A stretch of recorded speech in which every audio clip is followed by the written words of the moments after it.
하나님 말씀 보겠습니다. 하나님 말씀은 지난주에 이어서 느헤미야 2장 7절 말씀부터 10절까지 말씀 보도록 하겠습니다. 느헤미야 2장 7절에서 10절까지 말씀을 보고요. 그 다음에 17절에서 20절까지 말씀 보도록 하겠습니다. 제가 가진 성경으로는 구약성경 728페이지입니다.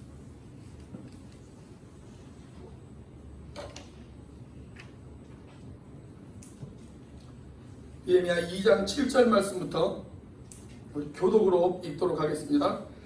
내가 또 왕에게 아뢰되 왕이 만일 좋게 여기시거든 강 서쪽 총독들에게 내리시는 조서를 내게 주사 그들이 나를 용납하여 유다에 들어가기까지 통과하게 하시고 또 왕의 살림도 박사에게 조서를 내리사 내가 성전에 속한 병든의 손과 총각과 내가 들어갈 집을 위하여 율법 있을 제목을 내게 주게 하옵소서 하매 내 하나님의 선한 손이 나를 도우심으로 왕이 허락하고 군대 장관과 나귀병을 보내어 나와 함께하게 하시기로 내가 강 서쪽에 있는 총독들에게 이르러 왕의 조서를 전하였더니 모든 사람 수발락과 죽이었던 아몬 사람 도리아가 이스라엘 자손을 모함하게 한다는 사람이 왔다함을 듣고 심히 근심하더라.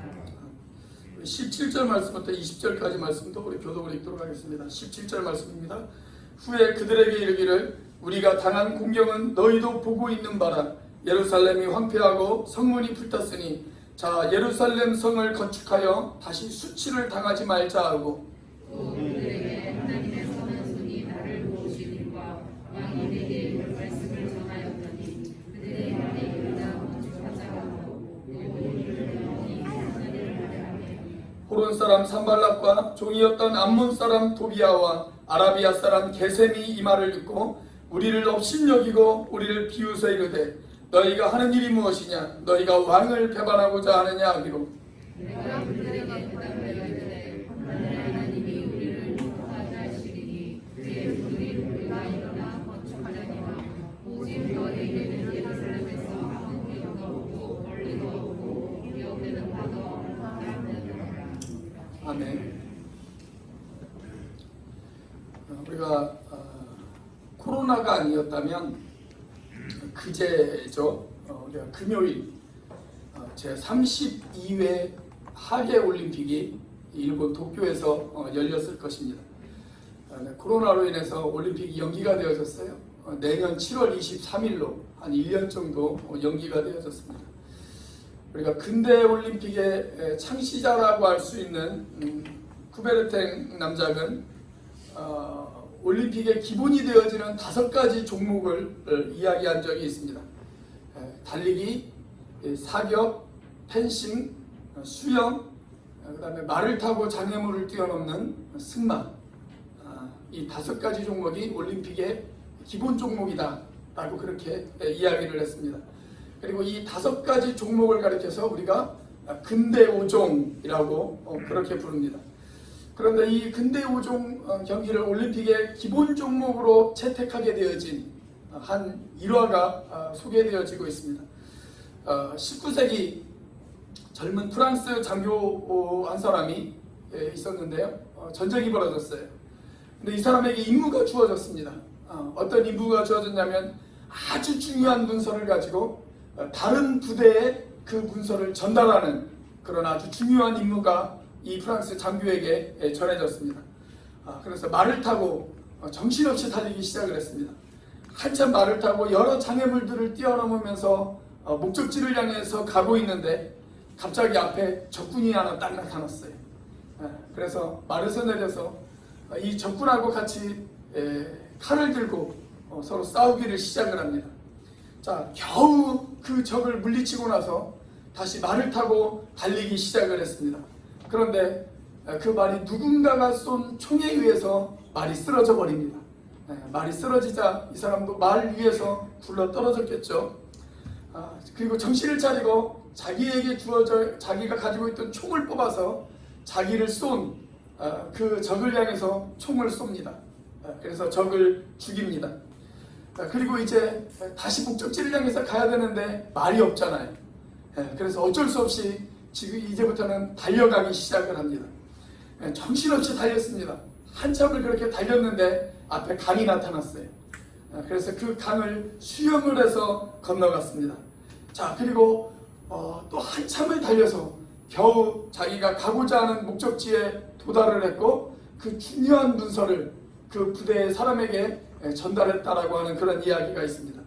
자, 이 장교는 자기에게 주어진 임무를 완수하기 위해서 그는 말을 타고 달려야 했습니다. 그리고 칼을 뽑아야만 했고 총을 쏘아야만 했고 강을 건너야만 했고 그리고 다름질을 해야만 했습니다.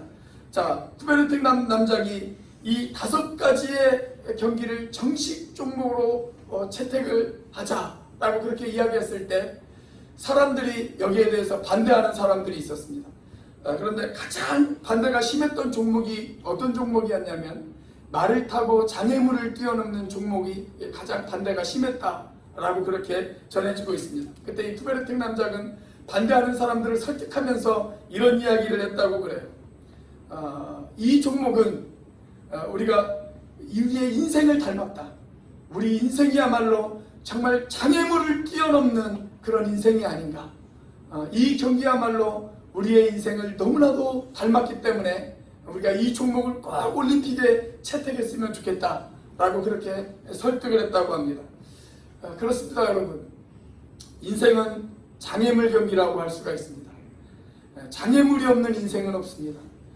우리 그리스도인의 삶도 마찬가지입니다. 우리가 하나님의 자녀가 되어졌다고 해서 어느 날 갑자기 우리 인생 앞에 있는 장애물들이 사라지는 것은 아닙니다. 오늘 본문의 주인공인 하나님의 사람 느헤미야가 자기 조국의 그 무너진 성벽 그것을 바라보면서 가슴 아파했어요. 그래서 그것을 다시 쌓고 싶어하는 그런 마음이 있었어요. 그리고 그것을 위해서 기도했어요. 그리고 드디어 왕의 허락을 받아내었습니다. 그리고 이제 예루살렘에 도착을 합니다. 그래서 막 예루살렘 성벽을 재건하는 일을 시작하려고 했을 때 그 일을 시작하자마자 이 느헤미야에게 장애물이 등장하기 시작을 합니다. 다시 말해서 느헤미야는 영적 올림픽 경기에 장애물 뛰어넘기에 지금 출전을 하게 되어졌다라고 그렇게 이야기할 수가 있습니다. 자, 오늘 우리들의 삶도 마찬가지라고 생각합니다. 우리는 코로나라고 하는 장애물을 만났습니다.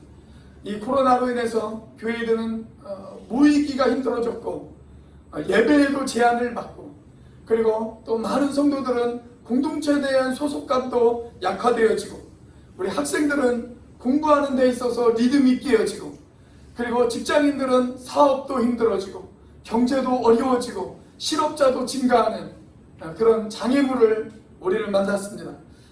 제가 지난주에 일이 있어서 차를 타고 한림시내를 좀 잠깐 갔다 온 적이 있는데 한림시내를 달려봤더니 사람이 없더라고요. 한림에 사람이 없어요. 한림 5일장이 생긴 이래 처음으로 한림 5일장이 폐쇄되어졌다고 합니다. 중소상공인들이 아주 큰 장애물을 만난 것이죠. 우리에게도 이 코로나로 인해서 장애물이 주어졌습니다. 자, 이와 같은 오늘의 현실 속에서 우리에게 부딪혀오는 이 장애물들 우리는 어떻게 뛰어넘을 수 있을까요? 우리가 이 느헤미야에게 배울 수 있는 교훈은 무엇일까요? 우리는 어떻게 이 장애물들을 뛰어넘을 수 있을까요? 자, 첫 번째, 하나님이 허락하신 일에도 장애물이 있다는 사실을 알아야 합니다. 따라서 해볼까요? 하나님이 허락하신 일에도 장애물이 있다는 것을 인정해야 합니다. 예, 여러분, 하나님이 허락하신 일에도 장애물이 있을 수 있다라는 사실을 인정해야 합니다. 자, 느헤미야는 조국의 어려운 상황을 들었습니다. 그래서 조국을 위해서 기도했습니다. 기도하는 가운데 그 마음 가운데 내가 예루살렘 성벽을 다시 쌓아야 되겠다라고 하는 비전을 하나님께서 주셨습니다. 그리고 기도하면서 계획을 세웠습니다. 그리고 마침내 드디어 왕의 허락을 받아내는 일에 성공했습니다. 이제 느헤미야는 예루살렘 성을 다시 쌓는 일에 있어서 그가 앞으로 부딪혀야 될 모든 장애물들이 무엇인가를 한번 생각해 보았을 것입니다. 그리고 나서 왕에게 부탁하잖아요. 내가 예루살렘 성까지 가는 일에 있어서 내가 만나야 될 많은 장애물들이 있는데 왕이시여 그 장애물들을 없애주시옵소서. 왕께서 모든 도시의 총독들에게 명을 내려주셔서 내가 예루살렘 성까지 가는 일이 수월할 수 있도록 왕께서 허락해 주옵소서. 그렇게 왕에게 부탁하지 않습니까? 모든 장애물을 제거해 달라고 왕에게 그렇게 부탁을 해요. 이게 참 지혜롭다고 생각합니다. 왜냐하면 불필요한 갈등은 우리에게 장애물이 되어지기 때문에 그렇습니다. 여러분, 우리가 성경은 우리가 살면서 되도록 할 수 있는 한 우리가 부딪혀야 될 모든 장애물들을 피할 수 있으면 피하는 게 좋다라고 그렇게 우리에게 가르쳐주고 있습니다. 인간관계에 있어서도 마찬가지입니다. 이런 말씀이 있죠. 할 수 있거든 모든 사람과 더불어 화목하라. 그런 말씀이 있습니다. 우리가 되도록이면 사람들과 갈등을 겪지 않는 게 좋습니다. 왜냐하면 갈등이 생기면 그 갈등이 우리들 앞에 장애물이 되어지기 때문에 그렇습니다. 그래서 할 수 있는 한 우리는 모든 사람과 더불어 화목하고 평화롭게 지내야 됩니다. 예수님께서 산상수훈에서도 이런 말씀을 하셨습니다. 화평케 하는 자가 복이 있나니, 그렇게 이야기하셨습니다. 예수님께서 이렇게 말씀하시지 않으셨습니다. 갈등을 만드는 자가 복이 있나니 그들이 하나님의 아들이라 일컬음을 받을 것이라, 그렇게 말씀하지 않으셨어요. 예수님께서는 화목하게 하는 자, 화평하게 하는 자가 복이 있다, 그렇게 이야기를 하셨습니다. 우리가 교회에서 목장 모임을 가질 때에도 어떤 사람은 목장 안에서 화평을 만드는 사람이 있습니다. 그래서 되도록이면 사람들하고 갈등을 겪지 않고, 또 다른 사람들끼리 갈등을 겪을 때 되도록이면 그 갈등을 해소하기 위해서, 그 사람을 화해시키기 위해서 노력하는 그런 피스메이커가 있어요. 그런데 어떤 사람은 자꾸 스스로 갈등을 만드는 트러블 메이커가 있습니다. 제가 요즘 코로나19 때문에요, 서로 인사시키는 걸 좀 자제하고 있습니다. 여러분 스스로에게 한번 물어보십시오. 여러분 스스로에게, 나는 과연 피스메이커인가 아니면 트러블 메이커인가? 나는 사람들을 화해시키려고 노력하는 사람인가 아니면 내가 스스로 사람들을 갈등시키게 만드는 그런 사람인가? 여러분 스스로에게 한번 물어보세요. 그런데 우리가 알아야 될 것이 하나 있어요. 그것이 뭐냐면, 우리가 기도하면서 우리가 되도록이면 모든 장애물들을 피하려고 노력한다 할지라도 우리가 인생을 살아가면서 우리는 어쩔 수 없이 장애물을 만날 수밖에 없다라고 하는 사실입니다. 우리가 장애물들을 피하려고 노력은 하지만 그래도 어쩔 수 없이 만나야 되는 그런 장애물들이 있을 수가 있어요. 자, 지금 느헤미야가 그런 장애물을 만났어요. 자, 분명 느헤미야는 기도했습니다. 그리고 하나님이 기뻐하시는 일이라고 확신했습니다.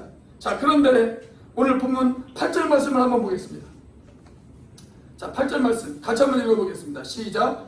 또 왕의 살림 감독 아삽에게 조서를 내리사 그가 성전에 속한 영문의 문과 성곽과 내가 들어갈 집을 위하여 들보로 쓸 제목을 내게 주게 하옵소서 하매 내 하나님의 선한 손이 나를 도우심으로 왕이 허락하고. 자, 여기 마지막 부분에 뭐라고 기록되어 있어요? 내 하나님의 선한 손이 나를 도우심으로 왕이 허락하고, 그렇게 기록되어 있잖아요. 그죠? 그러니까 느헤미야는 왕의 허락이 떨어진 것, 그것을 무엇으로 확신했어요? 하나님이 나를 도우셨다, 이렇게 확신했어요. 자, 이렇게 확신하고 일을 시작했는데 어떤 사건이 발생을 합니까? 18절 말씀입니다. 같이 한번 읽어보겠습니다. 시작. 또 그들에게 하나님의 선한 손이 나를 도우신 것과 왕이 내게 이른 말씀을 전하였더니 그들의 말이 일어나 건축하자 하고 모두 힘을 내어 이 선한 일을 하려 하매. 자, 느헤미야가 예루살렘 주민들에게 자신의 계획과 그리고 앞으로 우리에게 일어날 그런 우리들의 비전에 대해서 이 느헤미야가 설명을 하기 시작합니다. 일종의 브리핑을 했다라고 그렇게 이야기할 수가 있습니다. 자, 우리가 이 선한 일, 이 좋은 일, 이 위대한 일, 하나님이 기뻐하시고 원하시는 일, 우리가 이 일에 함께하자, 그렇게 느헤미야 사람들에게 이야기를 했어요. 자, 그랬더니 느헤미야 사람들이 예루살렘 사람들에게 이야기를 했습니다. 자, 그랬더니 예루살렘 사람들이 뭐라고 이야기를 했어요? 우리가 그 일에 동참하겠다, 그렇게 이야기합니다. 여기저기에서 사람들이 우리가 그 일에 동참하겠노라고 그렇게 이야기를 해요. 자, 여기까지는 일이 잘 되어지는 것 같아요. 자, 그런데 문제는 19절입니다. 자, 19절 같이 한번 읽어보겠습니다. 시작. 호론 사람 산발락과 종이었던 암몬 사람 도비아와 아라비아 사람 게셈이 이 말을 듣고 우리를 업신여기고 우리를 비웃어 이르되 너희가 하는 일이 무엇이냐? 너희가 왕을 배반하고자 하느냐 하기로. 자, 여기 이름만 들어도 왠지 으스스한 사람들이 등장하지 않습니까? 산발락과 도비아와 게셈이라고 하는 사람이 등장합니다. 자, 이 사람들이 등장하면서 일을 방해하기 시작해요. 사실 느헤미야가 이 일을 시작하기 몇 년 전에 예루살렘 성벽을 쌓으려고 하는 시도가 있었어요. 그때 아닥사스다 왕이, 느헤미야가 모시고 있었던 이 아닥사스다 왕이 그것은 나에 대한 반역이고 배신이다, 그렇게 이야기하면서 그것을 허락하지 않았어요. 자, 지금 산발락과 도비아가 그 이야기를 하고 있는 것입니다. 너희가 왕을 또 배신하려고 하느냐, 그렇게 이야기하면서 느헤미야를 궁지에 몰아넣기 시작을 합니다. 자, 우리가 이 사람들의 정체를 한번 살펴볼 필요가 있습니다. 10절 말씀입니다. 같이 한번 읽어보겠습니다. 시작. 호론 사람 산발락과 종이었던 암몬 사람 도비아가 이스라엘 자손을 흥황하게 하려는 사람이 왔다함을 듣고 심히 근심하더라.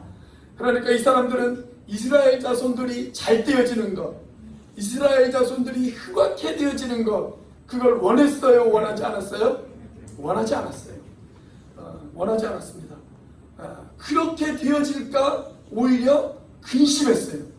이스라엘 백성들이 흠악해 되어질까봐 근심했다라고 성경은 그렇게 이야기하고 있습니다. 여러분, 하나님의 백성들, 하나님의 사람들이 성공하는 것을 원하지 않는 대표적인 무리가 있죠. 대표적인 세력, 대표적인 존재 누구입니까? 마귀죠. 마귀. 사탄이라고 이야기할 수가 있습니다. 그래서 이 산발락과 도비아의 배후에는 마귀의 역사가 있었다라고 그렇게 우리가 이야기할 수가 있습니다. 자, 그렇다면 우리가 이런 질문을 가질 수가 있어요. 하나님이 기뻐하시는 일을 우리에게 허락하셨음에도 불구하고 왜 사탄의 방해를 또한 허락하실까요? 지금 느헤미야가 하는 일, 하나님이 기뻐하시는 일이잖아요. 하나님이 허락하신 일이잖아요. 그 일을 하나님이 허락하셨음에도 불구하고 왜 동시에 사탄의 방해를 하나님이 또한 허락하실까요? 그 대답은 저도 잘 모르겠어요. 그것은 하나님만 아세요. 하나님만. 그러나 아마도 짐작하는 것은 그런 어려움을 통해서 우리가 더욱더 하나님 앞에 무릎 꿇고 하나님 앞에 기도하고 하나님을 의지하게 만들려고 하나님이 주시는 그런 일종의 시련이라고 저는 그렇게 생각합니다. 우리가 너무 쉽게 일을 이루어버리면 우리들 마음속에 어떤 마음이 들어갈까요? 야, 이 일은 내가 이뤘어. 내가 완성했어. 그러면서 우리는 우리 스스로 교만해질 수가 있어요. 그래서 그런 교만한 마음을 갖지 않기 하기 위해서 하나님은 때때로 우리가 하는 일 가운데 시련을 주고 아픔을 주고 장애물을 주십니다. 그런데 우리가 분명하게 알아야 될 중요한 사실 한 가지가 있어요.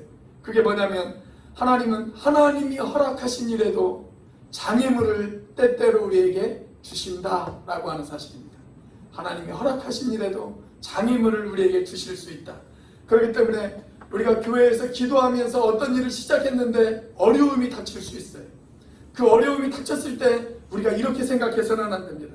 야, 내가 이런 어려운 장애물들을 만났으니까 이 일은 하나님이 허락하시지 않는 일일 거야. 이렇게 생각해서는 안 된다라는 거예요. 만약 느헤미야가 그렇게 생각했다면 어떻게 되어졌을까요? 이 예루살렘 성벽을 재건하는 이 역사적인 과업을 그는 이루지 못했을 것입니다. 제가 TV 프로그램 중에 아주 좋아하는 프로그램이 하나 있습니다. 제가 그 프로그램을 보면 저희 아이들이 꼭 뭐라고 해요.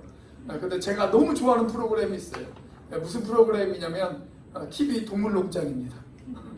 동물농장 아주 좋아합니다. 제가 주일 아침에 방송을 하잖아요. 동물농장이. 그래서 본방송으로는 거의 본 적이 없어요. 근데 재방송으로 다시 보기로 제가 그 방송을 꼭 봅니다.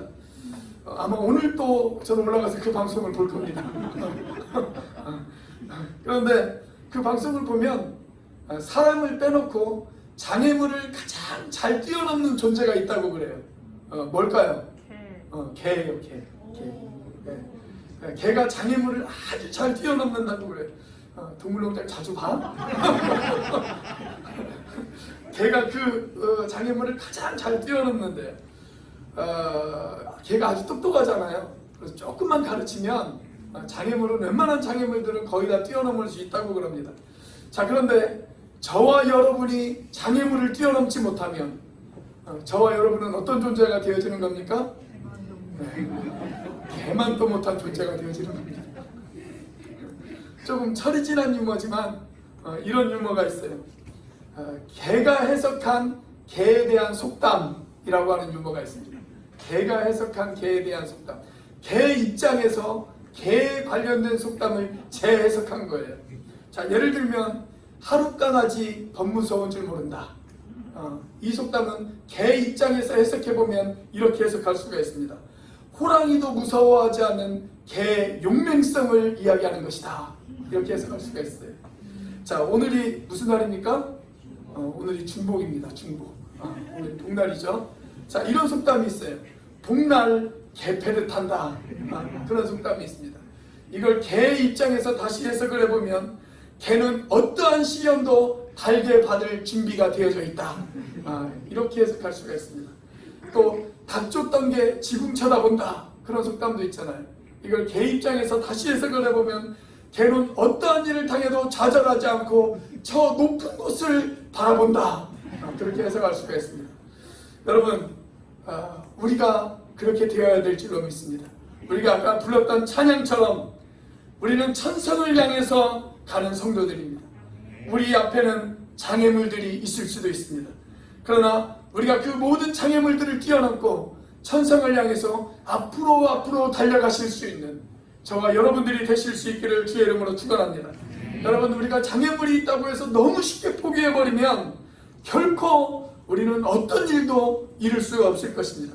그러므로 사랑하는 여러분, 우리가 살다가 어떤 장애물을 부딪히거든 너무 쉽게 포기하지 마십시오. 그때마다 이 사실을 기억하시기를 바랍니다. 그래, 하나님이 허락하신 일에도 장애물은 있을 수 있어. 하나님이 나에게 허락하신 일이라 할지라도 내 삶 가운데 얼마든지 장애물이 있을 수 있어. 그렇게 생각하시고 주님과 함께 그 장애물을 두려워하지 마시고 그 장애물을 향해서 전진해 나가실 수 있는 저와 여러분들이 되실 수 있기를 주의 이름으로 축원합니다. 자, 우리가 어떻게 이 장애물을 대해야 될까요? 우리는 느헤미야에 대해서 무엇을 배울 수 있을까요? 두 번째로, 하나님을 믿음으로 장애물을 뛰어넘을 수 있어야 합니다. 따라서 해볼까요? 하나님을 믿음으로 장애물을 뛰어넘을 수 있어야 합니다. 우리가 장애물이 있느냐 없느냐, 이게 중요한 게 아니에요. 그보다 더 중요한 것은 뭐냐면 우리가 어떻게 이 장애물을 뛰어넘을 수 있느냐, 사실 이것이 더 중요한 문제입니다. 자, 우리가 이 장애물을 뛰어넘기 위해서 가장 필요한 것, 우리에게 가장 중요한 것이 무엇이냐면 바로 믿음입니다. 하나님에 대한 믿음입니다. 자, 그렇다면 느헤미야는 하나님에 대해서 어떤 믿음을 가졌을까요? 느헤미야가 가졌던 믿음은 무엇일까요? 두 가지로 생각해 볼 수가 있습니다. 첫 번째로, 하나님이 맡기신 사명을 믿었습니다. 하나님이 맡기신 사명을 믿었습니다. 자, 하나님이 느헤미야에게 맡기셨던 그 사명, 그 사명을 느헤미야가 분명하게 믿었어요. 자, 20절 말씀입니다. 같이 한번 읽어보겠습니다. 시작. 내가 그들에게 대답하여 이르되 하늘의 하나님이 우리를 형통하게 하시리니 그의 종들인 우리가 일어나 건축하려니와 오직 너희에게는 예루살렘에서 아무 기업도 없고 권리도 없고 기업되는 바도 없다 하였느니라. 자, 믿음의 사람에 의한 믿음직한 믿음의 고백이라고 이야기할 수가 있지 않겠습니까? 자, 여기 보면 느헤미야가 이렇게 고백을 해요. 그의 종들인 우리가, 그렇게 고백합니다. 그의 종들인 우리가. 그러니까 느헤미야는 자기 자신과 그리고 예루살렘 성벽을 쌓는 일에 헌신한 그 믿음의 동역자들, 그 동역자들을 지금 무엇이라고 고백하고 있어요? 하나님의 종들이다. 그렇게 고백하고 있어요. 하나님의 종들이다. 이 일은 내 일이 아니고, 이 일은 내 야망을 이루기 위한 일도 아니고, 이 일은 내 이름을 높이기 위한 일도 아니고, 이것은 하나님이 나에게 맡기신 하나님의 사명이다. 하나님의 일이다. 우리는 하나님의 종으로 하나님의 일을 감당하기 위해서 지금 이 자리에 서 있다. 느헤미야가 그렇게 생각했다라는 거예요. 여러분, 이게 뭐예요? 이게 바로 소명감이에요. 이게 바로 사명입니다. 여러분, 내가 나의 일을 하면 힘들고 어려우면 얼마든지 포기할 수 있어요. 안 해버리면 그만이에요. 그런데 나의 일이 아니라면, 그 일이 하나님의 일이라면, 하나님이 나에게 주신 일이라면, 하나님이 나를 통해, 우리를 통해 이 일을 이루시기 위해서 나를 이곳에 보내셨다면, 그리고 우리는 하나님의 종으로서 이 일을 해야 된다면, 여러분, 우리가 그 일을 완수해야 되지 않겠습니까? 여러분, 그런 사명감이 있다면 우리가 어떻게 일을 포기할 수가 있어요? 저는 우리 시대에 우리 그리스도인들이 이 사회 속에서 영향력 있는 그리스도인들이 되어주기 위해서 반드시 필요한 것이 있다면 자기 직업에 대한 소명감이라고 생각합니다. 자기 직업에 대한 소명감. 원래 이 직업이라고 하는 말 자체가 소명감이라고 하는 단어에서 나왔어요. 저는 성직자라고 하는 말을 별로 좋아하지 않아요. 물론 저는 목사로서 설교하고 목양을 하는 이 직업이 거룩한 직업이라고 저는 확신합니다. 그렇지만 목사만 성직자라고 생각하지는 않습니다. 저는 모든 직업이 다 성직이라고 생각합니다. 여러분들의 직업도 성직입니다. 이건 제 이야기가 아니고요, 과거 종교개혁자들이 한 이야기입니다. 우리가 이것을 가리켜서 뭐라고 이야기하냐면, 그래서 직업 소명론이라고 그렇게 이야기합니다. 직업 소명론. 과거 아주 유명한 종교개혁가였던 마틴 루터가 이런 이야기를 했어요. 만일 소에 젖을 짜고 있는 하녀가 하나님이 이 일을 나에게 맡기셨다는 확신을 가지고 그 일에 임한다면 그녀의 직업이 바로 성직이다. 그렇게 이야기를 했습니다. 여러분, 한번 생각해 보세요. 이 땅에 있는 모든 그리스도인들이 자기의 직업을 단순히 그냥 먹고 살기 위한 생계의 수단으로 생각하지 않고, 하나님이 나에게 하나님의 거룩한 나라를 위해서 이 일을 나에게 맡기셨다, 이런 소명감을 가지고 사업을 하고, 이런 소명감을 가지고 자기 직장에서 업무를 담당한다면, 여러분, 우리 사회가 얼마나 변화되어질 수 있겠습니까? 여러분, 이런 소명감을 가지고 음식 장사를 한다면 여러분, 어떻게 그 사람이 음식을 가지고 장난치를 할 수가 있겠습니까?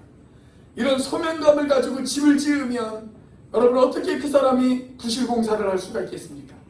여러분, 이런 소명감을 가지고 가게를 한다면 어떻게 그 사람이 사람들에게 불친절할 수가 있겠습니까? 그렇죠? 실제로 느헤미야가 지금 하는 일이 어떤 일이에요? 바로 그런 일이에요. 그 일이 설교하는 일이 아니에요. 그 일이 전도하고 선교하는 일이 아닙니다. 지금 느헤미야가 하는 일이 예루살렘 성전을 쌓는 일도 아니에요. 무슨 일이에요? 예루살렘 성벽을 쌓는 일이에요. 성벽을 쌓는 일. 우리 식으로 하자면 교회당 짓는 일이 아니란 말이에요. 지금 느헤미야가 하는 일은 무슨 일이에요? 저기 관덕전에 있는 돌담 쌓는 일을 하고 있는 거예요. 자, 그런데 그 일을 하나님의 일이라고 확신했어요. 이 일은 하나님의 일이야. 그렇게 확신했어요. 자, 그렇게 확신하고 그 일을 시작했어요. 그런데 반대에 부딪히기 시작을 했습니다. 그렇지만 포기하지 않았어요. 왜요? 이 일이 하나님의 일이라고 하는 확신이 느헤미야에게 있었기 때문에 그렇습니다. 그는 사명감으로 이 일을 대했고, 그리고 사명감으로 이 일을 주신 하나님에 대한 그 믿음이 이 느헤미야에게는 있었어요. 여러분, 그렇기 때문에 그는 이 일을 완수할 때까지 포기하지 않고 이 일에 임했습니다. 어려움이 있어도, 반대가 있어도, 장애물을 만났어도 그는 결코 포기할 수 없었습니다. 저와 여러분에게도 그런 믿음이 있으시기를 주의 이름으로 축원합니다. 우리가 이 건물을 아름답게 지었잖아요. 몇 년 전에. 우리 장로님을 비롯해서 여러분들 한 사람 한 사람이 그런 소명감을 가지고 이 건물을 지었을 것이라고 생각합니다. 이 건물을 짓는 것만이 우리의 소명이 아니에요. 우리의 직업, 우리의 직장에서 하는 모든 일들, 우리가 만나는 모든 사람들을 대하는 것, 그 모든 것이 다 우리의 소명감을 가지고 해야 될 일입니다. 그런 소명감을 가지고 한 사람 한 사람을 대하시고 여러분들의 일을 감당하실 수 있는 저와 여러분이 되시기를 주의 이름으로 축원합니다. 자, 느헤미야는 어떤 믿음이 있었을까요? 하나님께서 형통하게 하실 것을 믿었어요. 하나님께서 형통하게 하실 것을 믿었습니다. 자, 이 일이 하나님이 나에게 주신 일이다 라고 우리가 믿을 수만 있다면 동시에 하나님이 이 사명을 감당할 수 있도록 나를 도우실 것이다, 거기에 대한 확신도 우리에게 있지 않겠습니까? 하나님이 이 일을 나에게 주셨다, 그러므로 하나님은 이 일을 이룰 때까지 나를 도우실 것이다, 그 확신이 우리에게 있을 수 있잖아요. 물론 장애물은 있을 수가 있어요. 그러나 하나님이 나에게 이 일을 맡기셨다면 적어도 하나님은 방관하시는 하나님은 아니시지 않습니까? 우리에게 일을 맡겨놓고 우리가 쓰러지고 좌절하고 넘어질 때까지 하나님께서 그냥 구경만 하시는 하나님은 아니시잖아요. 우리를 도우시는 하나님이시잖아요. 결국 하나님께서는 이 일을 이루실 것이다, 하나님이 이 일을 형통하게 만드실 것이다, 거기에 대한 믿음이 느헤미야에게는 있었다는 거예요. 자, 다시 한번 이 10절의 느헤미야의 고백을 한번 들어보겠습니다. 같이 한번 읽어보겠습니다. 시작.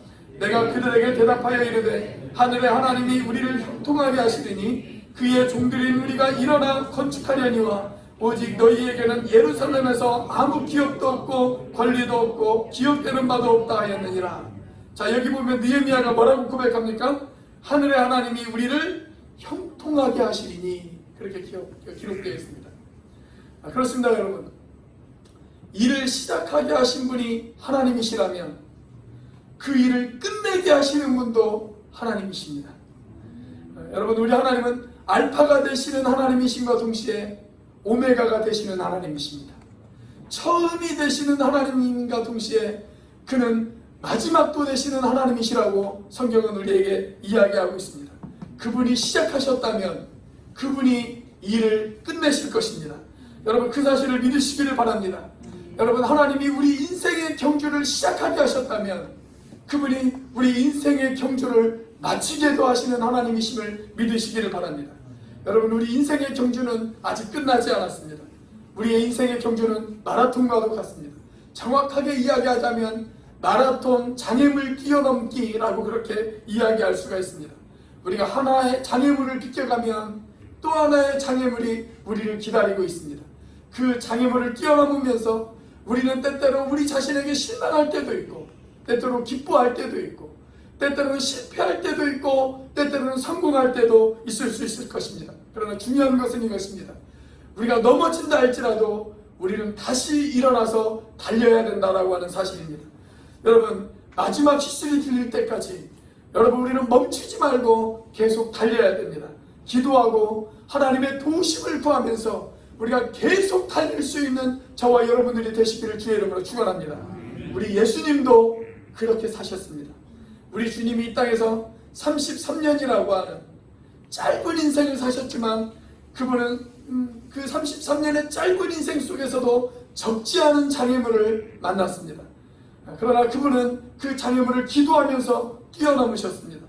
그분의 가장 큰 장애물, 동시에 가장 최후의 장애물은 어떤 장애물이었냐면 십자가라고 하는 장애물이었습니다.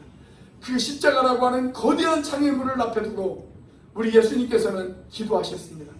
겟세마네 동산에서 그분은 땀이 피가 되어질 정도로 그분은 기도하셨습니다. 그리고 이렇게 이야기하셨습니다. 아버지, 할 수 있거든 이 잔을 내게서 지나가게 하옵소서. 할 수 있거든 이 장애물을 나에게서 비껴가게 하시옵소서. 그러나 나의 원대로 하지 마옵시고 아버지의 원대로 하시옵소서. 그래서 그분은 마침내 그 장애물을 하나님과 함께 뛰어넘기로 작정하셨습니다.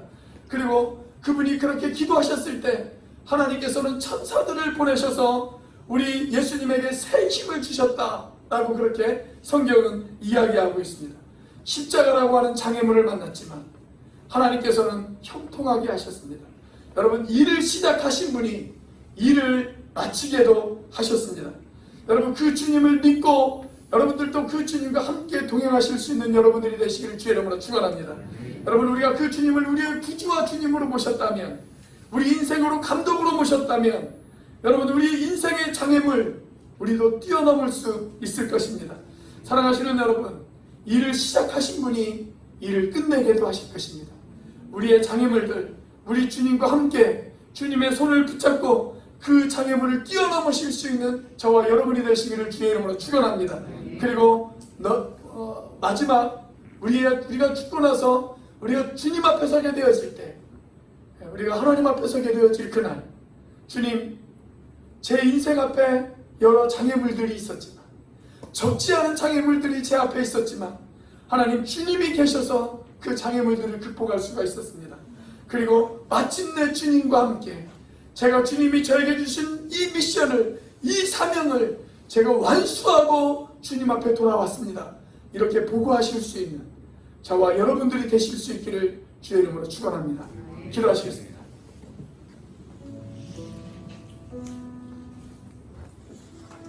사랑하는 여러분, 하나님이 허락하신 일에도 장애물은 있을 수 있습니다. 우리는 이 장애물을 뛰어넘을 수 있어야 합니다. 우리 주님이 그렇게 사셨습니다. 그분 앞에 주어진 많은 장애물들을 그분은 기도하며 뛰어넘으셨습니다. 우리 주님이 우리의 코치가 되어주시고 우리와 함께 하시고 우리의 동행자가 되어주신다면 여러분, 우리도 장애물을 뛰어넘을 수 있을 것입니다. 하나님이 시작하셨다면 하나님이 끝내주실 것입니다. 여러분, 우리 인생 앞에 놓여있는 여러 장애물들, 하나님, 내가 뛰어넘을 수 있는, 주님과 함께 그 장애물을 뛰어넘을 수 있는 인생이 되어지게 해달라고 우리 시간 같이 한번 함께 기도하는 그런 시간이 되어지길 원합니다. 함께 기도하겠습니다. 하늘을 살아계시며 역사하시는 하나님 아버지, 감사합니다. 하나님 아버지, 하나님의 주님 하나님 도와주시옵소서. 하나님, 우리 앞에 놓여져 있는 여러 가지 시련들, 아버지 하나님, 그러나 그 시련을 아버지 하나님 우리가 뛰어넘을 수 있도록 인도하여 주옵소서. 하나의 시련을 뛰어넘을 때마다 아버지 하나님 우리의 믿음을 더 강하게 하실 하나님을 믿습니다. 아버지 하나님의 그 주님과 함께 아버지 하나님의 그 주님의 손을 붙잡고 아버지 하나님 우리 앞에 놓여져 있는 장애물들을 뛰어넘을 수 있는 우리가 되어줄 수 있도록 인도하여 주시옵소서. 그 장애물들을 두려워하지 않게 하여 주옵소서. 아버지 하나님의 주님께서 시작하셨다면 아버지 하나님 주님이 끝내실 것을 믿을 수 있는 우리가 되어줄 수 있도록 인도하여 주시옵소서. 하나님 아버지 하나님의 그 장애물들을 두려워하지 않고 주님과 동행하며 나아갈 수 있는 우리가 되어줄 수 있도록 주님 축복하여 주시옵소서.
주님이 주신 말씀을 가슴에 담습니다.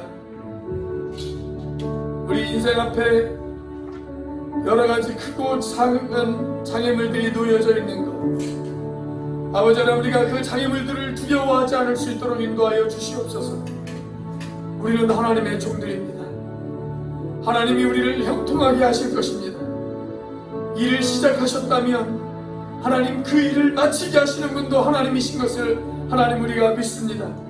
하나님 이 시간 우리가 주님과 함께 하나님의 주님의 손을 잡고 우리 앞에 놓여있는 장애물들을 뛰어넘을 수 있는 우리가 되어질 수 있도록 인도하여 주시옵소서. 이제는 우리를 위하여 십자가에 달리신 성자 하나님의 은혜와 그 독생자를 죽기까지 내어주신 성부 하나님의 사랑과 지금도 그 사랑을 깨닫게 하시고 충만하게 하시는 성령 하나님의 교통하심이 우리 앞에 놓인 모든 장애물들을 뛰어넘어 주님이 우리에게 주신 소명을 완수하기를 소망하는 우리 사랑하는 형제자매들 머리 위에 지금부터 영원까지 함께 하시기를 간절히 축원하옵나이다.